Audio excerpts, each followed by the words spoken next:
এই গাড়িটা তো আমাদের সবারই পরিচিত।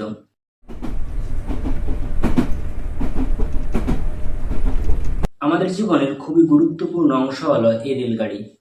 এই গাড়িটা আমাদের জীবন ছাড়া বিভিন্ন সিনেমাতে খুবই গুরুত্বপূর্ণ অংশ বা বলা যেতে পারে খুবই গুরুত্বপূর্ণ চরিত্র হিসেবে ফুটে উঠেছে। হ্যাঁ, ঠিকই শুনেছেন। আজ কথা বলবো ট্রেনকে কিভাবে বিভিন্ন সিনেমায় অ্যাজ এ সিম্বল হিসেবে ব্যবহার করা হয়েছে তার ব্যাপারে। ট্রেনের কথা উঠছে আর পথের পাঁচালী ছাড়া হয় নাকি?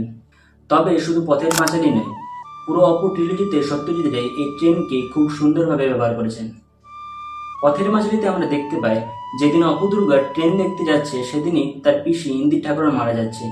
বিভূতিভূষণ বন্দ্যোপাধ্যায় তার পথের পাঁচালীতে লিখেছিলেন যে ইন্দিরের মৃত্যুর মধ্য দিয়ে নিশ্চিন্দিপুরে একটি যুগের অবসান ঘটিল।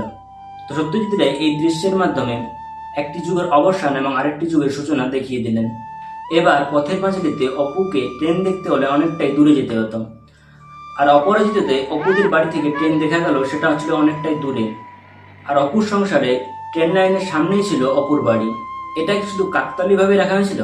না, এর মাধ্যমে সত্যজিৎ রে দেখিয়ে দিলেন যে অপুর কাছে যত ট্রেন কাছে আসতে লাগলো ততই দূরে সরে যেতে লাগলো তার প্রিয় মানুষেরা। প্রথমে পিসি, তারপর দিদি, তারপর বাবা এবং অবশেষে অপর্ণা। শাহরুখ খানের ডিডিএলজে তো এই ট্রেনকে খুব সুন্দরভাবে ব্যবহার করা হয়েছে। সিনেমার ম্যান প্রোটাগনিস্ট রাজ এবং ফিমেল প্রোটাগনিস্ট সিমরান, এই দুইজনের সাক্ষাৎ হয়েছিল একটা ট্রেন যাত্রার মাধ্যমে। এবার যত ট্রেন এগোতে থাকে তত তাদের লাভ স্টোরি বিল হতে থাকে। ডাইরেক্টর আদিত্য চোপড়া মুভিতে ট্রেনকে এজ এ ব্রিজ সৃষ্টি করেছেন লাভ ম্যারেজ এবং অ্যারেঞ্জ ম্যারেজের মধ্যে।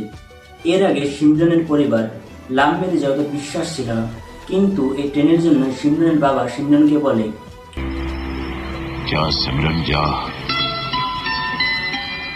इस लड़के से ज्यादा प्यार तुझे और कोई नहीं कर सकता। এবার শেষ সিনে দেখানো হয় যে সিমরানকে যখন তার বাবা বলে যা সিমরান যা, জিলে আপনি জিন্দগি, তখন সিমরান তার মেহবুবের জন্য দৌড়ে দৌড়ে যেতে থাকে।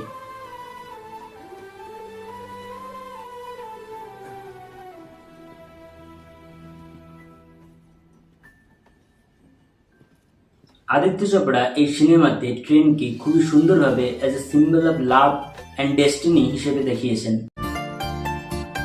আরেকটা মুভি যেটা আমার খুবই পছন্দের, তাতে খুবই সুন্দরভাবে ট্রেনকে as a symbol of love হিসেবে দেখানো হয়েছে। ডাইরেক্টর ইমতিয়াজ আলীর যা বই মেট, এই পুরো সিনেমাটা একটা ট্রেন যাত্রার উপর নির্ভর করে বানানো হয়েছে।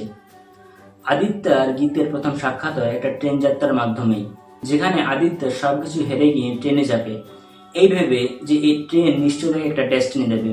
আর অবশেষে হও তাই, ট্রেনে তার সঙ্গে সাক্ষাৎ হয় গীতের, যে তাকে সবকিছু দেয়।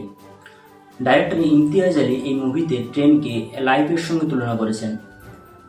ট্রেন যেমন তার গন্তব্যে পৌঁছানোর না আগে থামে না এবং মাঝে মাঝে কিছু প্যাসেঞ্জার ওঠায়, ঠিক তেমনই আমাদের লাইফও তার গন্তব্যে না পৌঁছানো পর্যন্ত থামে না এবং মাঝে মাঝে বিভিন্ন মানুষ হিসেবে প্যাসেঞ্জার নেয়।